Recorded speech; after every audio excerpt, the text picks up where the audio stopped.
and welcome to my channel. My name is Casey with Knits by Casey, and today I will be reviewing the George's Pattern sweater that I had finished myself probably about a month or two ago, and I wasn't very happy with it, so I had to step away from it.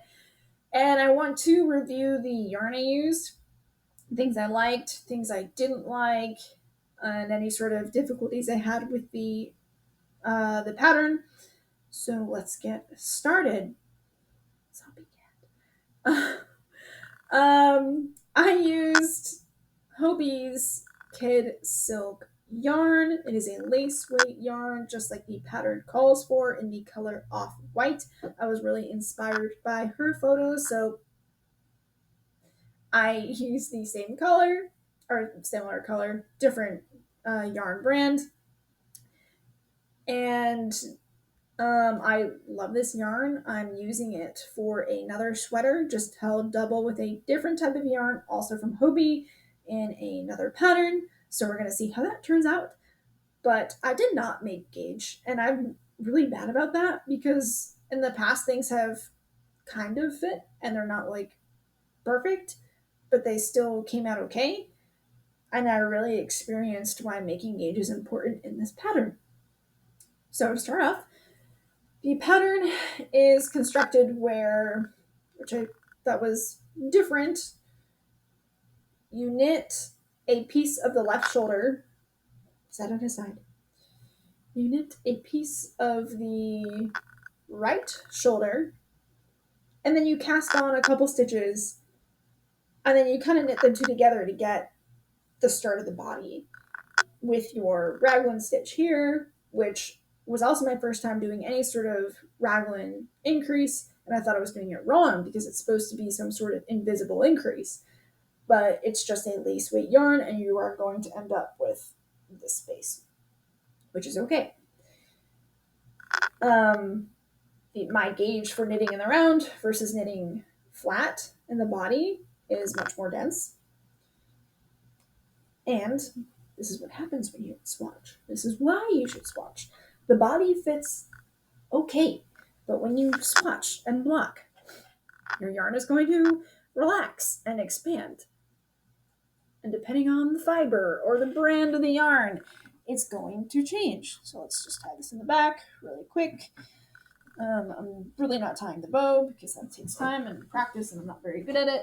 I don't have much space here. So there's the back. The back came out fine. But it's the sleeves that grew. Not all that much. I mean, I could always just do something like this, this is the configuration. There's maybe about 4 different ways that you could wear this. That I wanted to really wear it. But for some reason the sleeves are like really long. They're not supposed to be shapen. They're supposed to be this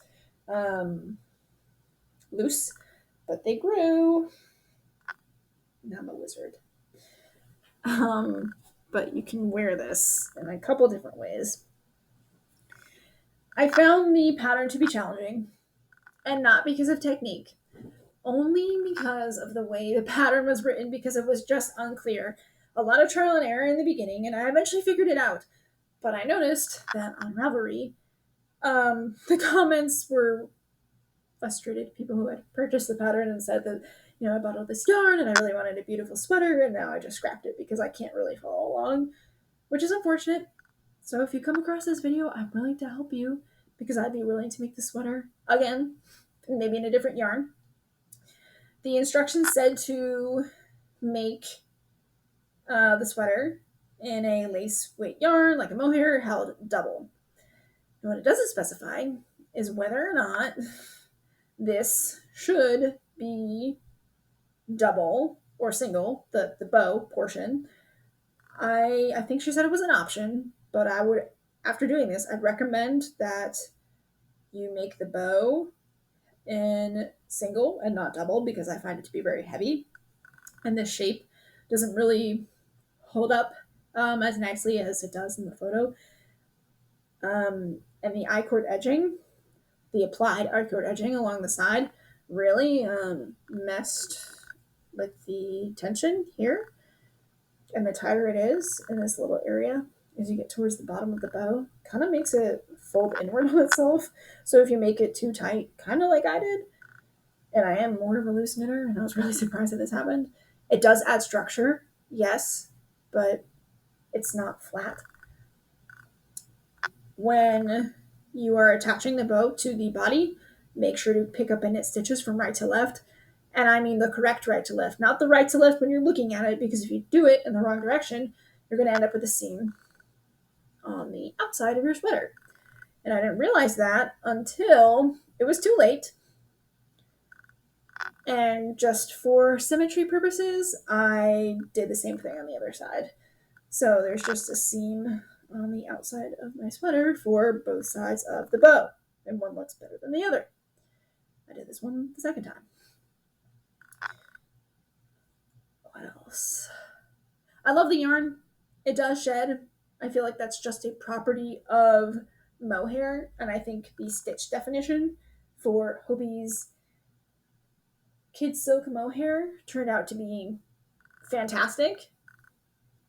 If you happen to play bingo on Mondays, it's a great time to purchase a lot of sweater yarn because you get a discount anywhere between like 5 and 10% off. So if you want to make a big Hobie yarn purchase, maybe wait until Mondays after playing bingo. Yes. If you didn't know about that, I can make a separate video about it. To purchase some sweater yarn. As far as the pattern goes, there's only so much I can tell you. I have it on another screen over here. I already went over a little bit of the construction in the beginning, and that was really hard to, like, it's just not written very clearly to decipher what you have to do. This was my first time knitting something with like a raglan sort of construction, so that was also difficult to figure out. The cardigan that I'm knitting now also has some raglan sort of increases, and it's just the way it's written. This was more difficult. The other sweater was not. I don't think this should be a very challenging pattern. It's just a simple stockinette, knit flat and in the round. But so as far as technique goes, I don't think as far as techniques, this pattern is very difficult. The way it's written is just not clear. And I even looked at the pattern in French, and it's also not very clear. Now, I don't have the best knitting vocabulary in French, but it's, it's just translated into English, and it's the same thing. So at least for the English, it's just not a very clear pattern. There might be some sort of language barriers, or just wasn't written well. Unfortunately, there's not a place where you could email the designer. She has a tag on Instagram. I didn't try to contact her, but I guess I figured it out anyway, so there's just no point. And I'm not trying to make a video about this designer sucks. It's just, it wasn't very clear, and you can see the comments on the Ravelry page that I'm not the only one who thinks this. So I'm willing to help you if you have any questions, and maybe I could help figure something out for you. The thing that I did like about the pattern was that there's an index with a huge chart just based on the size alone for your raglan increases, that depending on where you are, it will tell you the number of stitches you need to have in each section and the number of stitches you should have in total. So if you don't know where you're at, just reference the chart, count how many stitches you have, and that should tell you, if you've done it correctly up until that point, exactly where you're at with how many increases you need to do for the yoke portion of the body, which I thought was really helpful.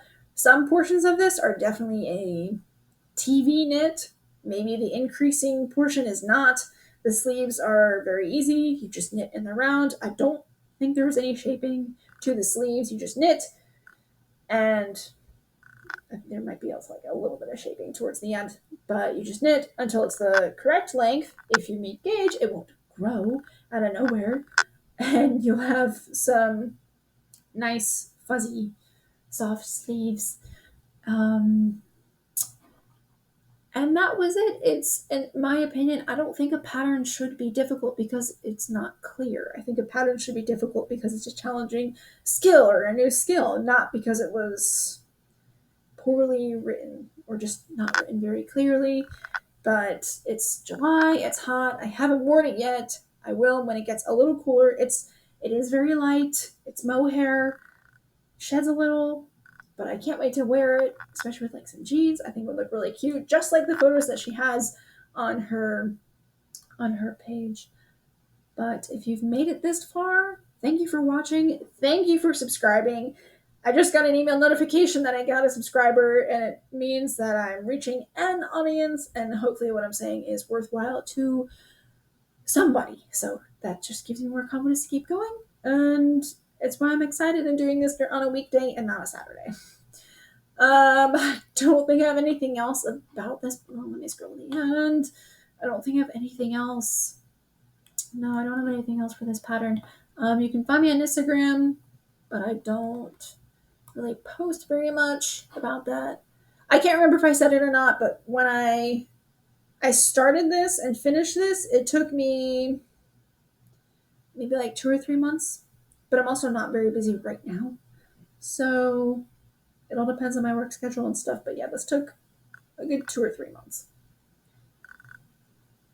I think it's a nice sweater. It could just use some improvements, and I just need to get gauge and stop being lazy. Or maybe not lazy. Sometimes I just get so excited about a new pattern, I just go right into it and don't even bother to check for gauge, which ultimately affects the fit, which I didn't do for the sweater that I'm currently knitting, so I'm going to feel the effects of that. But I'm trying to modify it, especially for the sleeve problem I had here.